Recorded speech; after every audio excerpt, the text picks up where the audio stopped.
Dunster Castle, 1,000 years of history, introduction later, here we go.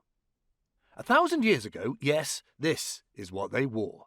At first the castle was made of wood, a fort upon a hill built by a Saxon lord. Not the strongest of choices, even the three little pigs upgraded from that. Then, 1066 and all that, William the Conqueror won and became King of England. His fighting friend, William de Mohun, was given the Dunster estate and surrounding lands as a thank you.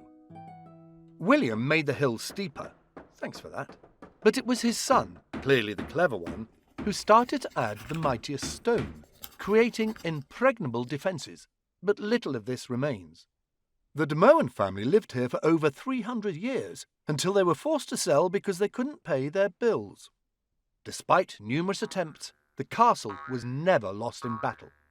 All that remains of their time at the castle is the gateway, built in the 1200s. The buyer of the castle was Lady Elizabeth Luttrell, but it was her son Hugh who became the first Luttrell in residence.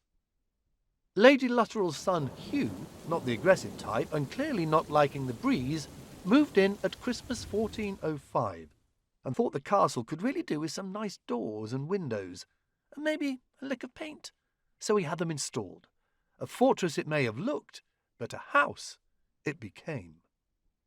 Over the next 200 years, successive Luttrells did nothing, other than leave it to grow old, dilapidated, and a bit of a mess, although still solid. And this is when the Jacobean period came about. George Luttrell moved in, felt a bit queasy at the out-of-date decor and possibly the lingering smell of mould, and in 1617 hired an architect called William Arnold to upgrade the layout and interiors. They fell out. Debts were not paid. And the only significant work that remains is the ceiling in the inner hall. Have a look. You might like it. William Arnold did.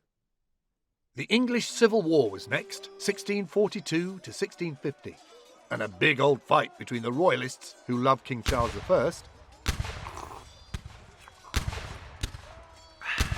Hello, Royalists. And Oliver Cromwell's lot, who wanted to get rid of the monarchy. All right, Oliver. Thomas Luttrell, and thus the castle, was all in on Oliver's army. The Royalists didn't like this, so tried to storm the place in 1643. They failed. But the castle did surrender in 1645 to the Royalists because Thomas Luttrell changed sides. The Royalists were now in charge. So Oliver Cromwell's lot tried to take it back. Come on, Oliver. All very confusing.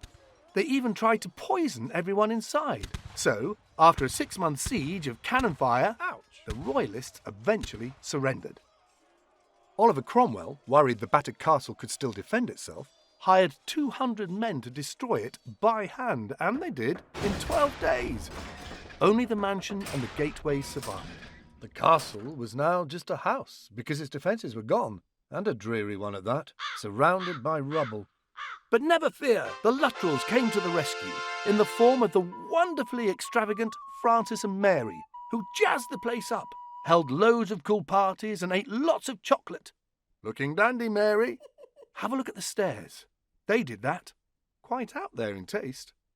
After them, the Luttrells made cosmetic changes throughout the 1700s. A longer driveway, a small chapel, a bowling green. Lovely little touches that were definitely in no way a castle, nor defence measures, more a country house on a steep hill. Which is why in the Victorian era, when George Fownes Luttrell was owner, he had a good look at his house and thought, I want a castle again. So he employed Anthony Salvin, who you might not know, but he was famous back then because he'd worked on the Tower of London and Windsor Castle. He added battlements and turrets that looked like they were built in medieval times. He also added a games room, bedrooms, and most importantly, if you were a guest, or George himself, gas lighting, and a hot water central heating system to make it a really cosy country home. It looked like an old castle, but it had all the modern trimmings. Toasty. Then the 1900s arrived, almost modern day. Alexander Luttrell owned the castle, and in his later years could have handed it over to his son Geoffrey in order to avoid a large inheritance tax bill for the family, but he chose not to. As a strongly principled man, Alexander believed that if the tax was due, it should be paid. Foolish or honest? Your call.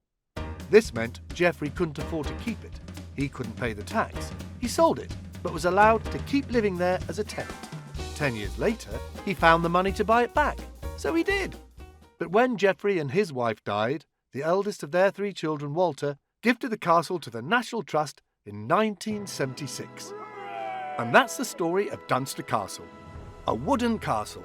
A castle. Then, not a castle but a house. Then a house to look like a castle. And now looked after by the National Trust.